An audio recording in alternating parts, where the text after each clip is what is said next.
Assalamu alaikum, barchangizga қайырлы күн. Бүгін біз өте дәмді үгітілмелі песочный қамырда самса дайындайтын боламыз. Алдымен ұнымызға қопсытқышымызды салып аламыз. Қатып тұрған майымызды теркадан өткіземіз, араластырамыз. 2 ас қасық сүт, 2 жұмыртқамызды салып, кішкене тұзымызды саламыз.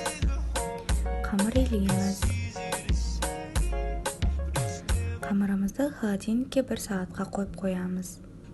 Салмасын дайындаймыз. Тауық еті мен пиязды турап, ұсақтап, тұз, бұрыш салып, араластырамыз.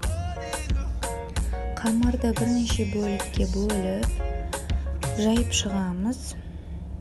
Және салмасын салып, барлығын түйеміз. Осылай шетінен бастап түйіп шығамыз. Дайын болған самсаларға жұмыртқаның сарыуызы мен 1 ас қасық сүтті араластырып жағып шығамыз.